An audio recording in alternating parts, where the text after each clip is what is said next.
Hello friends, आप सभी का स्वागत है आपके अपने यूट्यूब चैनल ज्ञान स्टडी 93 पर। दोस्तों, आज हम एसएसटी पढ़ने वाले हैं। दोस्तों, अगर आप हमारे चैनल पे नए हैं तो प्लीज़ पहले चैनल को सब्सक्राइब कर लें। आज के लिए पहला प्रश्न है, बरमूडा त्रिभुज किस महासागर में अवस्थित है? दोस्तों, बरमूडा ट्रायंगल में एक विशेष प्रकार के ग्रेविटेशनल फोर्स के लिए जाना जाता है। ये बरमूडा ट्रायंगल दोस्तों उत्तरी अटलांटिक महासागर में स्थित है। तो इसका सही ऑप्शन हो जाएगा ऑप्शन ए, उत्तरी अटलांटिक महासागर में। अभिलेखागार वह स्थान है जहां खुदाई में पाई गई मूर्तियों को रखा जाता है। कोई मतलब नहीं दोस्तों। पुरातत्वज्ञों द्वारा प्राप्त किए पत्थर और ईंटों से बनी इमारतों के अवशेषों को रखा जाता है। ऐतिहासिक पांडुलिपियों तथा दस्तावेजों को रखा जाता है।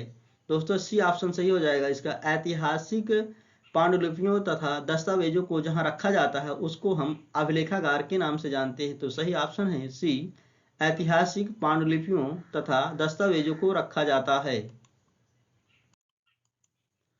लोकतांत्रिक संस्थाओं की समझ को विकसित करने के लिए निम्नलिखित में से सबसे उचित पाठ्यक्रम संबंधी उपागम को चुनिए। चलो ठीक है भाई, चुनते हैं। आदर्श स्थितियों को दर्शाना, कोई मतलब नहीं। वास्तविक स्थितियों के साथ आदर्श स्थिति के उदाहरणों को प्रस्तुत करना, ऑप्शन बिल्कुल सही है बी वाला दोस्तों। वास्तविक स्थितियों के साथ आदर्श स्थिति के उदाहरणों को प्रस्तुत करना। एक शिक्षक शिक्षार्थियों को कुछ मानदंड देते हैं और कहते हैं कि उन पर आधारित अपनी परियोजना का आकलन करें। निम्नलिखित में से कौन से आकलन के तरीके का प्रयोग शिक्षक द्वारा किया गया है?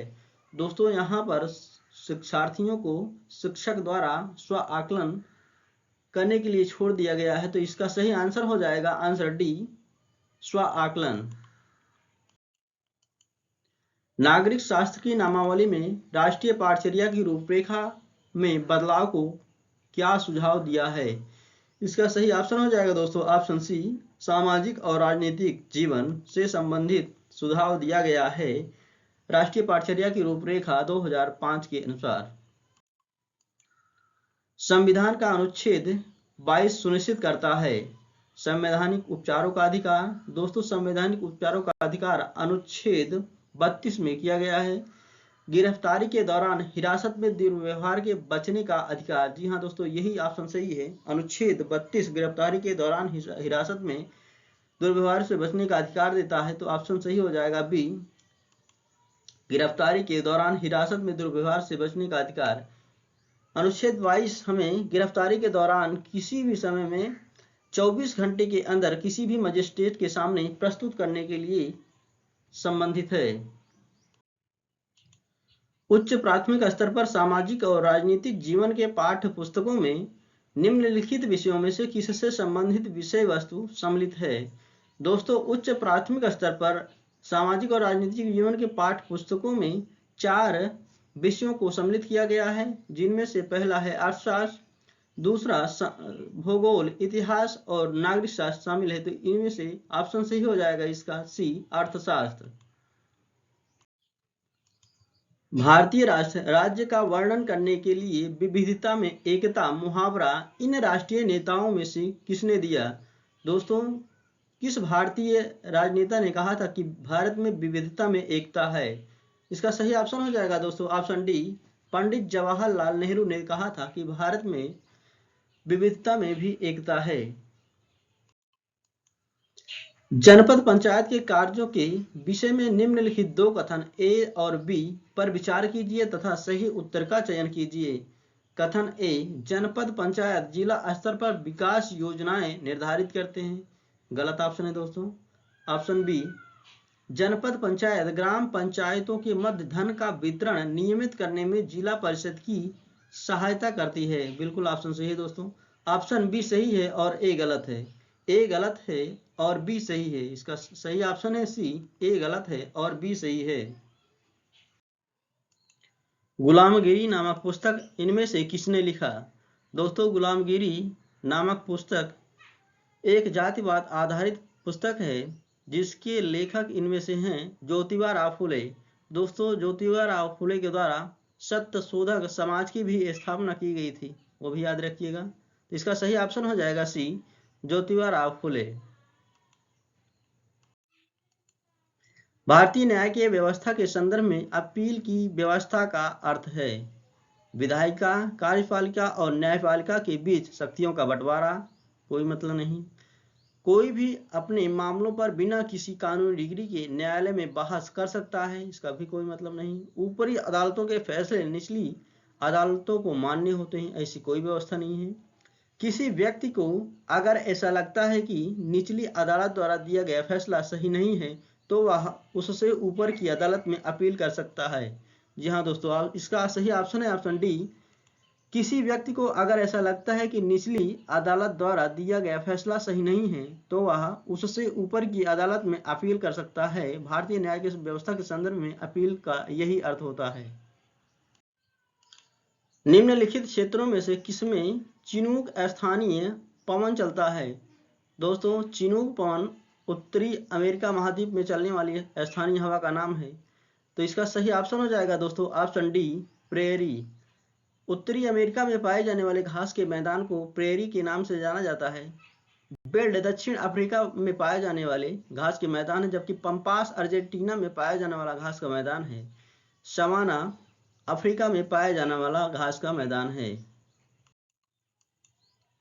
सुनहरी जरी निम्नलिखित में से किसकी एक किस्म है? दोस्तों इसका सही ऑप्शन हो जाएगा ऑप्शन सी, सूती वस्त्र। सुनहरी जरी सूती वस्त्र की एक किस्म होती है दोस्तों। तो इसका सही ऑप्शन है सी, सूती वस्त्र। जनसंख्या घनत्व का सही अभिप्राय है। दोस्तों जनसंख्या घनत्व का मतलब होता है कि 1 वर्ग किलोमीटर में कितने व्यक्ति निवास करते हैं। तो दोस्तों इसका सही ऑप्शन हो जाएगा ऑप्शन ए, पृथ्वी के पृष्ठ के एक इकाई क्षेत्र में रहने वाले लोगों की संख्या को हम जनसंख्या घनत्व के नाम से जानते हैं। पृथ्वी की सतह के निकट स्थित खनिजों को बाहर निकालने के लिए निम्नलिखित में से किस विधि का प्रयोग किया जाता है? इसका सही ऑप्शन है दोस्तों ऑप्शन बी, उत्खनन। जबकि पृथ्वी के अधिक नीचे निकाले जाने वाले खनिजों के उत्खनन को कूपकी खनन कहा जाता है। तानाशाही के संदर्भ में निम्नलिखित कथनों में से कौन सा एक गलत है? गलत पहचानना है दोस्तों। तानाशाही में तानाशाह द्वारा लिए गए निर्णयों पर लोग प्रश्न नहीं कर सकते हैं। जी हाँ दोस्तों, बिल्कुल सही है दोस्तों। ये तानाशाह द्वारा लिए गए निर्णयों पर तानाशाह को स्पष्टीकरण देने की आवश्यकता नहीं होती है दोस्तों, ये भी सही है। तानाशाह में तानाशाह द्वारा लिए गए निर्णयों पर लोग प्रश्न कर सकते हैं। जी नहीं दोस्तों, यही ऑप्शन गलत हो जाएगा। तो तानाशाह में तानाशाह द्वारा लिए गए निर्णयों पर लोग किसी भी प्रकार का प्रश्न नहीं कर सकते हैं। कृष्ण सागर बांध निम्नलिखित नदियों में से किस पर बनाया गया है? दोस्तों इसका सही ऑप्शन हो जाएगा ऑप्शन बी, कावेरी नदी पर कृष्ण राज सागर बांध बनाया गया है। कृष्ण सागर बांध कर्नाटक राज्य में स्थित है। कावेरी जल विवाद दोस्तों कर्नाटक और तमिलनाडु राज्य के मध्य चलता है। उद्योगों के निम्नलिखित प्रकारों में से टोकरी बुनाई किसका एक उदाहरण है? दोस्तों टोकरी बुनाई करना एक प्रकार का लघु आकार का उद्योग होता है। तो सही ऑप्शन है बी, लघु आकार। मैत्री और दक्षिण गंगोत्री नामक भारत के शोध संस्थान निम्नलिखित महाद्वीपों में से कहाँ स्थित हैं? दोस्तों मैत्री और दक्षिण गंगोत्री नामक भारत के शोध संस्थान अंटार्कटिका महाद्वीप पर स्थित हैं। तो इसका सही ऑप्शन हो जाएगा ऑप्शन डी, अंटार्कटिका महाद्वीप। दोस्तों वर्तमान में दक्षिण गंगोत्री नामक भारत का शोध संस्थान बंद हो गया है, जबकि मैत्री अभी चालू है। मैत्री शोध संस्थान की स्थापना दोस्तों 1989 में की गई थी, याद रखिएगा दोस्तों। निम्नलिखित में से कौन सी पृथ्वी दिन की परिभाषा है? पृथ्वी की गति जो सूरज के चारों ओर कक्ष में होती है, गलत ऑप्शन है दोस्तों। वह दिन जिस दिन पूरी पृथ्वी पर दिन और रात बराबर होते हैं। दोस्तों पृथ्वी पर दिन और रात बराबर होता है 21 मार्च और 16 सितंबर को पूरे पृथ्वी पर दिन और रात बराबर होते हैं। ये ऑप्शन लेकिन गलत है दोस्तों। देशांतरों के मध्य की दूरियां, डी पृथ्वी का अपने अक्ष पर एक चक्कर पूरा करने में लगा समय। जी हाँ दोस्तों, यही ऑप्शन सही है। पृथ्वी दिन की परिभाषा यही है, पृथ्वी का अपने अक्ष पर एक चक्कर पूरा करने में लगा समय। पृथ्वी अपने अक्ष पर एक चक्कर 24 घंटे में पूरा करती है दोस्तों, याद रखिएगा। निम्नलिखित राजवंशों में से किसने अपने अभिलेखों में मलयालम भाषा एवं लिपि का प्रयोग प्रारंभ किया? दोस्तों इसका सही ऑप्शन है ऑप्शन बी, चेर। चेर राजाओं ने अपने अभिलेखों में मलयालम भाषा और लिपि का प्रयोग प्रारंभ किया था।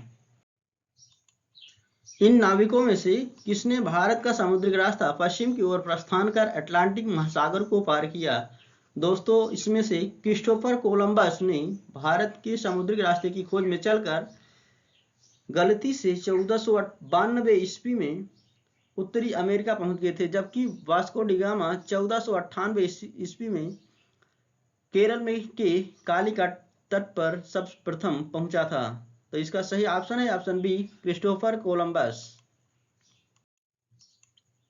ब्रिटिश सरकार ने सन 1927 में भारत में अपनी अगुवाई में साइमन कमीशन भेजा, जिसका विरोध किया गया क्योंकि दोस्तों इसमें कोई भी भारतीय प्रतिनिधि नहीं था। इसका सही ऑप्शन हो जाएगा ऑप्शन ए, इस आयोग में कोई भारतीय प्रतिनिधि नहीं था, इसलिए दोस्तों इस कमीशन को श्वेत कमीशन के नाम से भी जाना गया। श्वेत कमीशन या साइमन कमीशन 3 फरवरी 1928 को भारत में पहुंचा था, याद रखिए दोस्तों। शिक्षार्थियों का सामाजिक विज्ञान विषय में कला के माध्यम से आकलन करने का सबसे उचित कारण क्या हो सकता है दोस्तों, ये बताना हमें। यह शिक्षार्थियों की चित्रकला की योग्यता में सुधार लाता है, कोई मतलब नहीं। यह पाठ्यपुस्तक में दर्शाई गई विभिन्न व्यक्तिगत शैलियों के आनंद लेने का माध्यम है, कोई मतलब नहीं है। यह एक आनंदमयी मूल्यांकन का तरीका है, इसका भी कोई मतलब नहीं। यह अवधारणाओं का एक व्यक्तिगत प्रस्तुतिकरण करने का अवसर प्रदान करता है दोस्तों, यही से ऑप्शन है। यह अवधारणाओं का एक व्यक्तिगत प्रस्तुतिकरण करने का अवसर प्रदान करता है। सामाजिक विज्ञान का अध्ययन वैज्ञानिक क्यों है? यह पाठक को समाज के वैज्ञानिक अध्ययन करने में सहायता करता है। इसके अंतर्गत क्रमबद्ध तरीके से प्रमाणित ज्ञान को अर्जित किया जाता है। जी हाँ दोस्तों, ऑप्शन इसका सही हो जाएगा बी, क्योंकि सामाजिक विज्ञान में क्रमबद्ध तरीके से प्रमाणित ज्ञान को अर्जित किया जाता है, इसलिए इसको हम विज्ञान की श्रेणी में रखते हैं। निम्नलिखित में से कौन सा विकल्प विद्यालय आधारित आकलन का अनुपयुक्त वर्णन है, यानी कि कौन सा गलत है? यह शैक्षिक पक्षों को सम्मिलित करता है, सही है। यह केवल सहगामी पक्षों को सम्मिलित करता है, जी नहीं दोस्तों, इसमें एक शब्द आ गया केवल, इसलिए यही ऑप्शन हमारा सही हो जाएगा बी, यह केवल सहगामी पक्षों को सम्मिलित करता है। शिक्षार्थियों की संकलनात्मक आकलन का उद्देश्य है। दोस्तों शिक्षार्थियों के संकलनात्मक आकलन का उद्देश्य होता है कि सत्र में अंत में होने वाले आकलन को हम संकलनात्मक आकलन कहते हैं। तो इसका सही ऑप्शन हो जाएगा दोस्तों ऑप्शन बी, सत्र की समाप्ति पर होने वाला आकलन। निम्नलिखित रूपों में से किसी एक को उस स्थान के रूप में चिन्हित किया गया है जहां बुद्ध ने पहली बार उपदेश दिया था। दोस्तों महात्मा बुद्ध ने अपना सर्वप्रथम उपदेश सारनाथ में दिया था। बोध गया में महात्मा बुद्ध को ज्ञान की प्राप्ति हुई थी, जबकि ऋषिपत्तनम में सर्वाधिक उपदेश महात्मा बुद्ध के द्वारा दिए गए हैं। तो इसका सही ऑप्शन हो जाएगा दोस्तों ऑप्शन ए, सारनाथ। लोकतांत्रिक संस्थाओं की समझ को विकसित करने के लिए निम्नलिखित में से सबसे उचित पाठ्यक्रम संबंधी उपागम को चुनिए। आदर्श स्थितियों को दर्शाना, वास्तविक स्थितियों के साथ आदर्श स्थिति के उदाहरणों को प्रस्तुत करना।